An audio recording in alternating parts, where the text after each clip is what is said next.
एक समय विश्व गुरु कहलाने वाली सभ्यता के साथ आखिर ऐसा क्या हुआ कि आज उसी सभ्यता के लोग अपनी संस्कृति और धर्म से विमुख हो गए हैं? और आखिर क्यों भारत की प्राचीन सनातन संस्कृति बुरे दौर से गुजर रही है? अपनी पुस्तक भारतीय नवयुगों को एक संदेश में हिज होलीनेस भक्ति विकास स्वामी इसके कुछ प्रमुख कारण बताते हैं। पश्चिम सभ्यता की नकल। आज से 50 वर्ष पहले तक भारत की सोसाइटी की संरचना ऐसी थी कि वो भगवान और उनके ग्रंथों की चर्चा करना पसंद करते थे, लेकिन समय के चलते वेस्टर्न कल्चर को उनके समक्ष आदर्श के रूप में प्रेजेंट किया गया।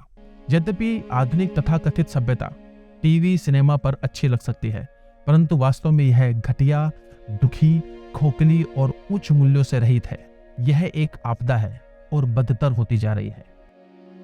पाश्चात्य लोगों ने स्वयं को भौतिक रूप से सक्षम सिद्ध किया है, लेकिन आध्यात्मिक रूप से वे कहीं नहीं है। गुमराह नेतृत्व। हमारे एजुकेशन सिस्टम ने एक पूरी पीढ़ी के मन में उनकी सभ्यता और धर्म के बारे में हीन भावना भरी है, और आज का नेतृत्व इसको रिवाइव करने की कोई कोशिश नहीं कर रहा है।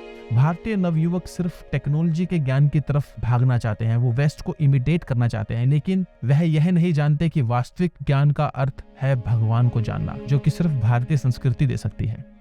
इसलिए विचारशील पश्चिम के लोग भौतिकता और आध्यात्मिकता के बीच संतुलन को बहाल करने में भारत की ओर देख रहे हैं, लेकिन भारत के लोग स्वयं वेस्टर्न आइडियोलॉजीज को, वेस्टर्न फिलोसफीज को, वेस्टर्न कल्चर को अंधाधुंध फॉलो करने में लगे हैं। अध्यात्म को नकारना।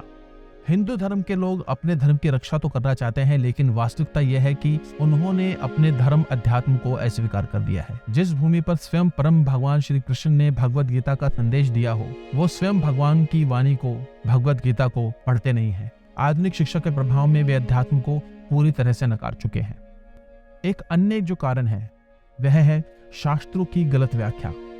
हमारे मार्गदर्शन के लिए कृष्ण ने भगवद गीता में सब कुछ कहा है। दुर्भाग्य से तथाकथित विद्वानों और संतों ने ईश्वरीय उपदेश की तरह तरह से व्याख्या करके लोगों को गुमराह किया है।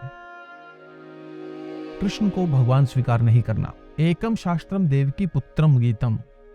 केवल एक ही शास्त्र हो पूरे विश्व के लिए, भगवद गीता। एको देवो देवकी पुत्रः, और पूरी दुनिया के लिए एक ही भगवान हो, देवकी के पुत्र। आदि शंकराचार्य ने उपरोक्त शब्द गीता महात्म्य के लिए कहे, लेकिन फिर ऐसा क्यों है कि अधिकतर हिंदू कृष्ण को परम भगवान स्वीकार नहीं करते हैं? कृष्ण को भगवान स्वीकार नहीं करने से भारतीय हिंदू समाज विभिन्न समस्याओं से गुजर रहा है। तथा कथित डिफरेंट फिलोसफीज के चलते उनमें हमेशा मतभेद रहता है। भारतीय नवयुवकों को संदेश ऐसे विचारों को आपके समक्ष रखती है जो कि आज की समस्याओं को न केवल उल्लेख करते हैं, बल्कि इनका एक प्रैक्टिकल हल भी आपको बताते हैं। इस पुस्तक को खरीदने के लिए आज ही विजिट करें books.bvks.com पर।